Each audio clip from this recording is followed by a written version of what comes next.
तायडे तुझ्याकडे काय पैसे आहेत? तू आमच्याकडे मागायला? कोणाला पाहिजेत पैसे? तुला? शुभू, सगळा पगार तू या कपड्यांवर घालवला काय? खरं सांग काय? घ्या. अगं मला नको आहेत. मग कोणाला पाहिजे? श्रावणी मॅडमासनी ना 1 लाख रुपये पाहिजे. काय? 1 लाख म्हणजे ते एकावर 5 शून्य, ते 1 लाख रुपये. अरे शुभू, अरे आमच्याकडे एवढे पैसे असते तर आम्ही इथं असतो काय आज? काय विचारतोयस?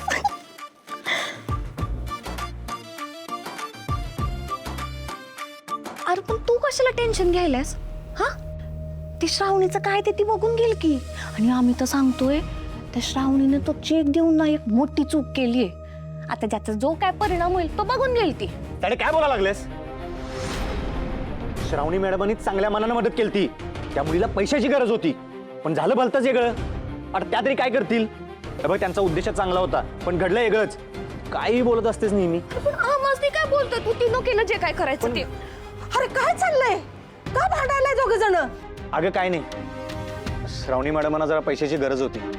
अगं त्यांनी एका मुलीला मदत केलेली, पण ती मुलगी घराकडे जायच तोपर्यंत तिचा चेक.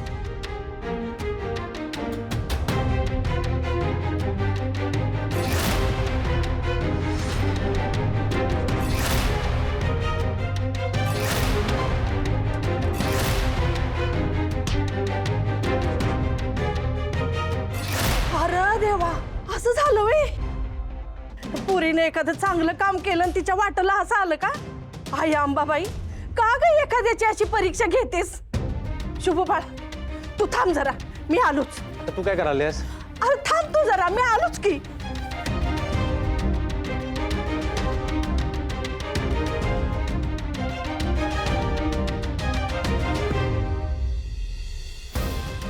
आई काय डब्यात काय करायलास तू? थांब रे जरा तू.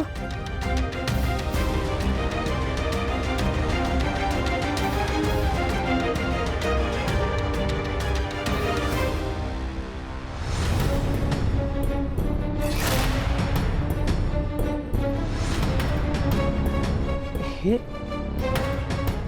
हे घे. एवढे पैसे? 30,000 रुपये आहेत. लोनचं इकून मी जमा केलेत. हे श्रावणी मॅडमला दे तुझ्या. तिला म्हणावं साहेबांना परत कर. धर. आई मी नाही घेऊ शकत. अरे का नाही घेऊ शकत? मी स्वतः द्यायला आलोय ना तुला. आई मी म्हणतोय ना, ठेव डब्यात. अरे असं कसं म्हणतोयस तू? त्या पोरीनं आपल्या घराचं 2 वर्षाचं भाडं आधी दिलंय. आई आणि आता तिच्यासाठी एवढी मी मदत करू शकत नाही बाई मी. श्रावणी मॅडमांना बी नाही आवडणारे पैसे घेतलेलं मी ठेव म्हणतोय ना. अरे, तू तिला मदत कशी करणार आहेस? बघ ते मला बी माहित नाहीये, पण एवढं मात्र नक्की मी त्यासनी मदत करणार आहे. मी बघतो काय करायचं. आलोच. काय? अरे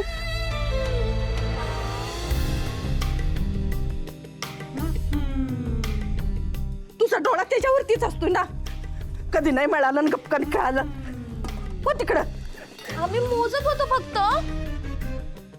आई, आईकडे एवढे पैसे होते, पण बाई एका शब्दानं बोलले नाही आमसनी.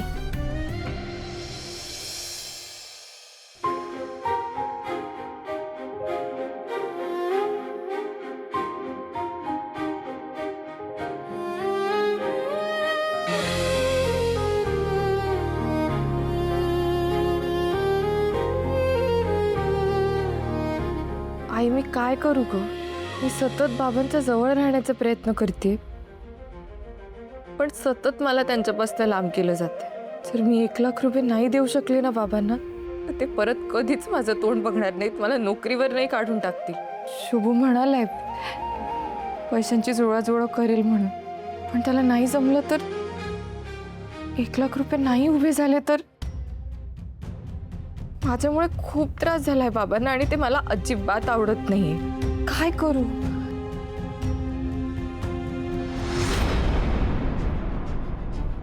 सुचलं, आता 1 लाख रुपये नक्की उभे राहणार.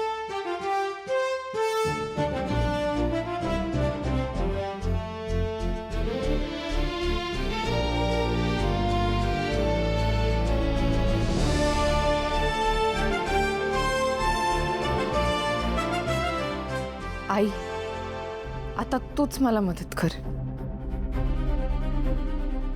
शुभ.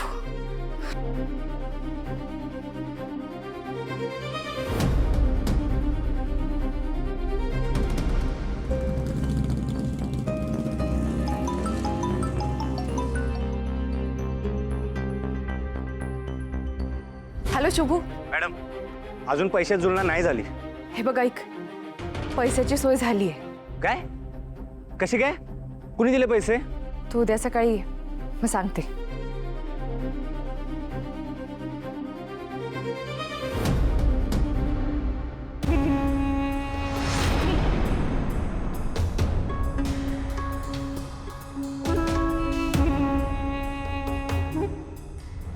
आत्या, चोरून ऐकलंच असशील ना माझं बोलणं? काही हरकत नाही, आता मीच सांगते. नाही, कोणीतरी म्हणालं होतं मला बघायचं आहे 1 लाख. हे बघ,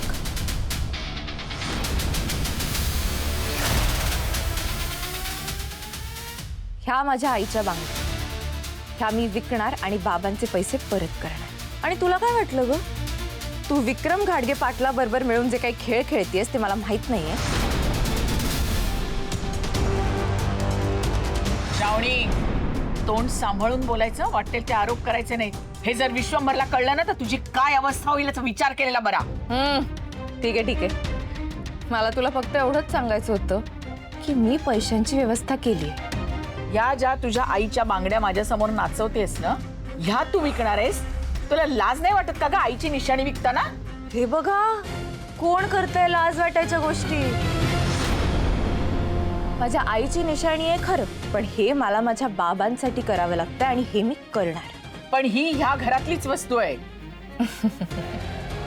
काय तू अगं विसरलीस? बाबांनी आईला ह्या घरातलं कधी मानलंच नाही. मग आता बांगड्या तरी या घरातल्या कशा? आणि माझी आई असती ना तर तिने पण हेच केलं असतं.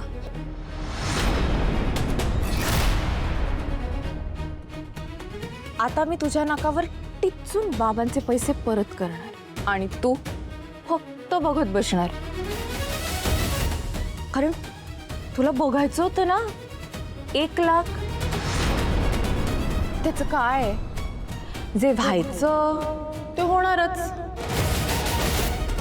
अरे, हे तर आहे माझ्या आयुष्यात.